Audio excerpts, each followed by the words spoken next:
Всем привет! Сегодня у нас на обзоре Sanyo C4.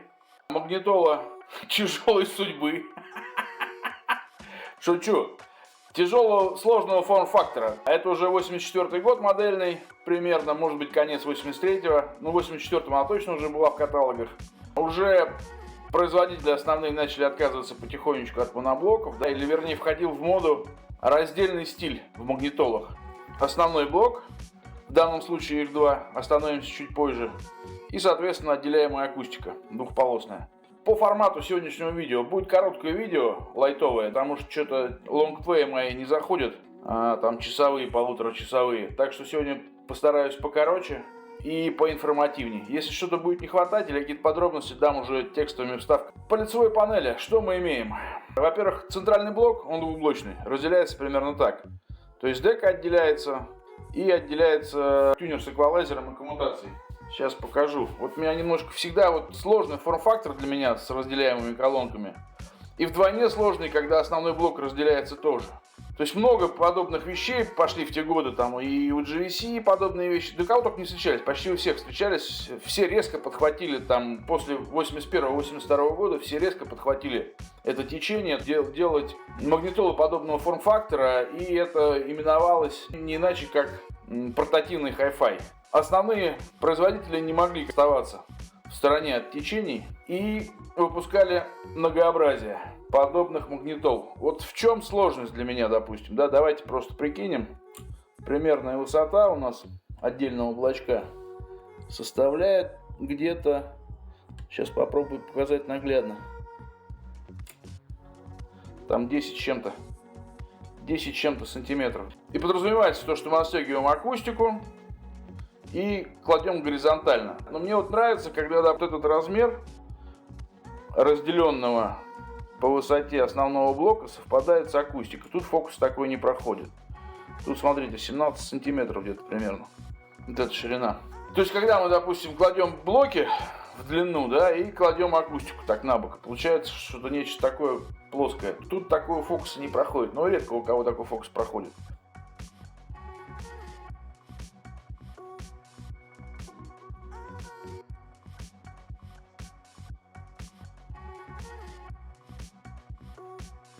Так, ну что, по лицевой панели, значит, соответственно, сверху вниз, слева направо у нас расположен тюнер, гордое название C4.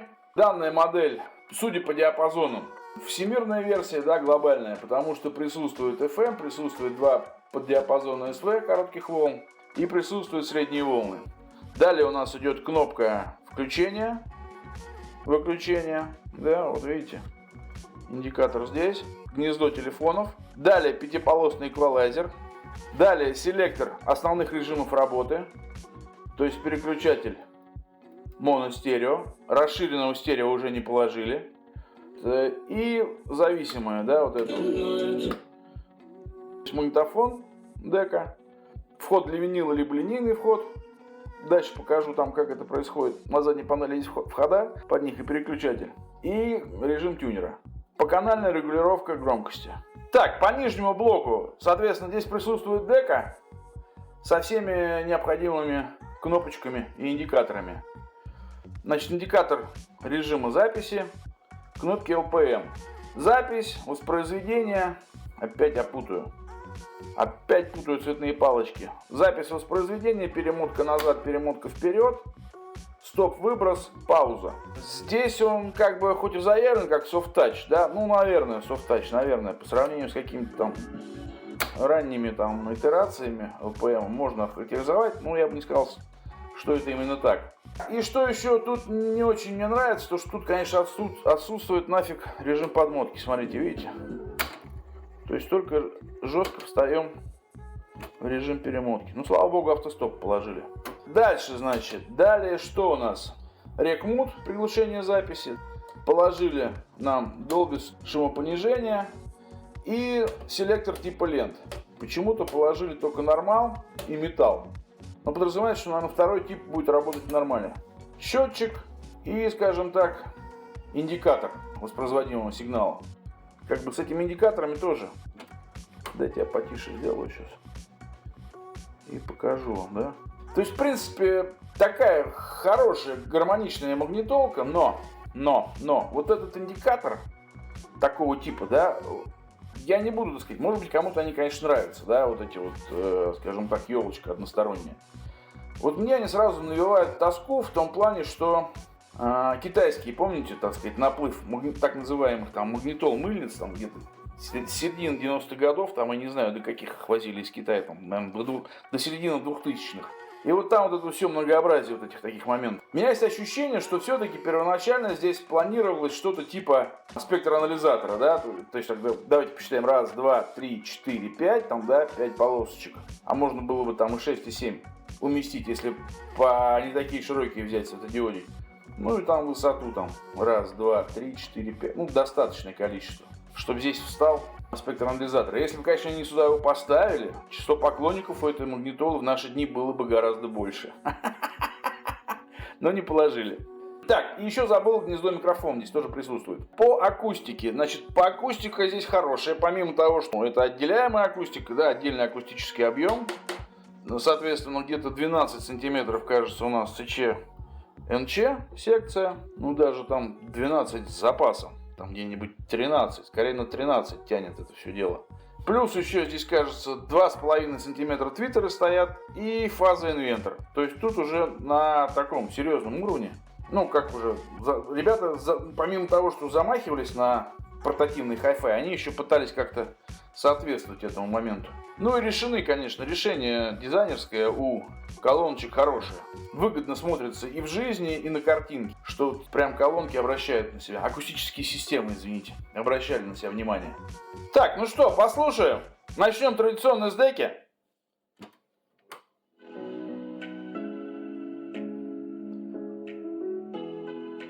Пауза, да? Работает, удивительно. Стоп. Выброс. Такой, можно поплавнее, наверное. Ну, как есть. Ну, и такие вот кнопочки, ну, наверное, soft-touch, ну, такой вот какой-то он немножко, как это, дискретный слишком дискретный для софт-тача. Ну, вот это вот лесенка, да, тендереден. Ну, не знаю. Я вот эту лесенку не могу рассматривать, то есть, скорее всего, Sony были там, если не первыми, то одни из первых, да, вот с этим решением. Дрын-дрын, возрастающим лесенкой светодиодов. Но я не могу это рассматривать как оригинальное решение после мегатон китайских магнитол на рынках, на вещевых рынках нашей страны. 84 год, а режим поиска сюда не положили. Наблюдается какая-то экономия. Так же, как и с индикатором уровня. Счетчик, механический счетчик, забыл сказать вам. Так, давайте послушаем, наверное, тюнер.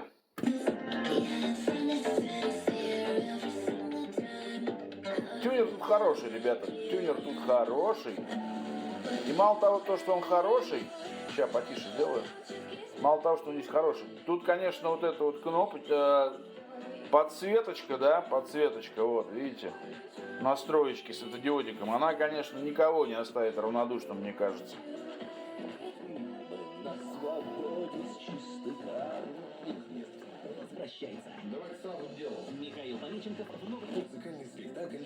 Ну, хороший тюнер, цепкий.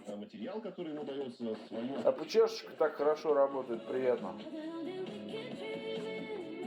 Ненавязчиво. Ну что, ради смеха попробуем средние волны. Ну сейчас проход никакой, раннее утро. И тем более мегаполис, бетонные джунгли. Нет. И на средних тишина. Так, ну ладно. Что тут еще есть интересного? А, тут интересная система разделения на компоненты. Мелочь, но приятно, продумано. То есть мы колонки можем отделить только в том случае, если у нас ручка находится в лежачем положении. Ручка переноски имеется в виду. То есть в таком вот положении, в поднятом, мы колонки ни за что не снимем. Вот как мы их не будем крутить, они никак не снимутся, там есть фиксаторы. Если мы ручку опускаем, то колонки у нас снимаются легко и просто. Вот видите. В чем изюм? Показываю секрет, кто не знает. Опа, видите, фиксатор вышел. Фиксатор зашел. Ну и сейчас, наверное, перейдем на заднюю панель. По задней панели клемма для внешних антенн. То есть две клеммы на FM диапазон и две клеммы на AM диапазон. Да, спасибо, продумали. То есть, скорее всего, это средние волны у нас. А, нет, даже не коротких, там написано. МВСВ. Далее пошел у нас переключатель как раз входов. Мы один вход либо переключаем, либо виниловый проигрыватель, либо линейный вход. Вот переключатель. Соответственно, клеммы земли для винила. Спасибо, что рядом положили. Так, далее у нас, соответственно, вход на запись деки, да. Соответственно, это воспроизведение деки. Пошло отсюда, сюда пошел сигнал.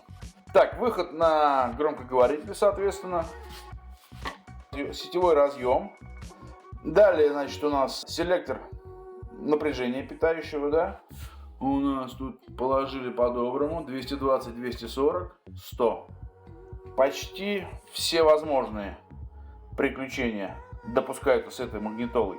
Далее у нас ниже пошло вот этот, скажем так, коннектор. То есть сетевой блок у нас расположен здесь. И по вот этому кабелю осуществляется питание нижнего блока, то есть деки. Плюс у нас, смотрите, видите, bit cancel. Помните, я вам рассказывал в предыдущей телепередаче?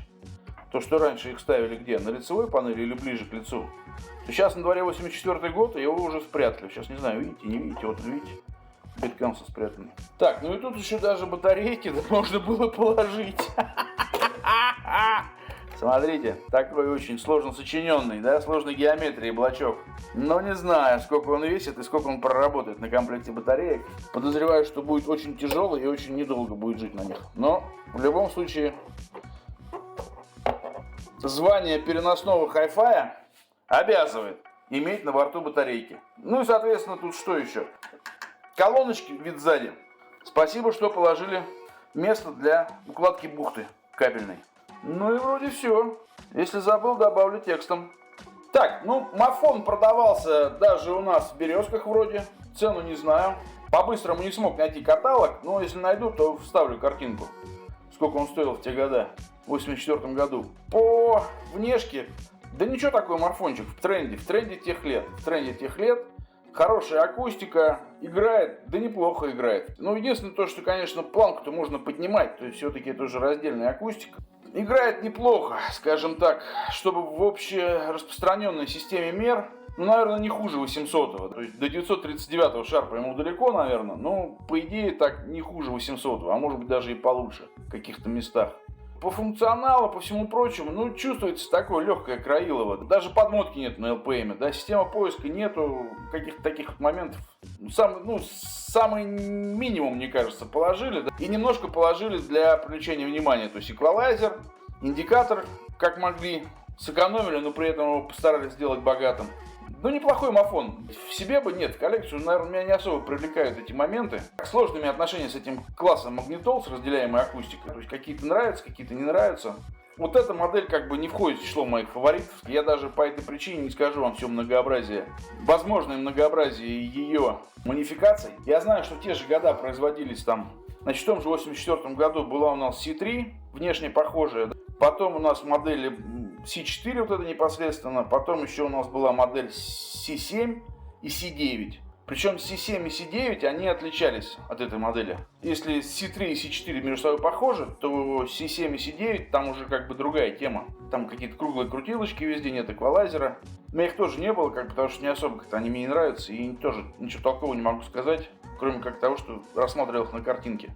Знаю точно, что были итерации там под другими брендами. То есть C7 выпускалась под брендом Yamaha и, кажется, еще Siemens. Но не исключено, что вот эти вот модели, и в том числе C4, могла выпускаться под какой-то другой маркой, там, типа, не знаю, типа Fisher или того же Siemens. То есть Sanyo могла выпускать по OEM-контракту для кого-то еще эти магнитолы под другими марками. Модель магнитолы не сильно интересная, как бы для меня, не сильно привлекательная, поэтому не сильно вкуривала все нюансы. Ну, я знаю, что вот у этих моделей C3 и C4 есть как бы поклонники, они кому-то нравятся. Но, ребят, ну, тут дело вкуса, да, то есть не хочу никому делать больно, просто лично мне она как бы, ну, не особо заходит. В принципе, по звуку неплохая, по функционалу, ну, такой середнячок, неплохой середнячок. Тем более, что в наше время сейчас можно выцепить такую не так уж и задорого. Так для души где-нибудь поставить. А уж тем более, если какие-то ностальгические воспоминания связаны с этой моделью, так это вообще, конечно, надо покупать без вопросов. А в общем случае, фломастеры на вкус и цвет все разные, сами знаете. Кому-то нравится, кому-то нет. Неплохой середнячок за свои деньги. В те годы он там стоил 250, что-то $270 в этом диапазоне. То за свои деньги, за 250-270 долларов, вполне себе богатый аппарат, скажем так. Если что-то забыл, то есть я пытаюсь сделать покороче ролик, потом в перспективе я думаю, что он может войти в какой-то сериал. Либо по магнитолам Sanyo, либо по этому формату, по которому тоже будут магнитолы встречаться, да, и чтобы была какая-то подборочка. То есть на полный каталог я там прям не буду претендовать, но постараюсь сделать отдельный какой-то мини-сериал по блочным магнитолам того времени, которые пошли где-то у нас с 83-го года, наверное, да, и там уже до самого заката, года до 86-го, до 87-го, может быть, там что-то в 88-м еще что-то выпускалось. Будет какой-нибудь сериальчик, не исключаю. На этом, наверное, все. Всем пока!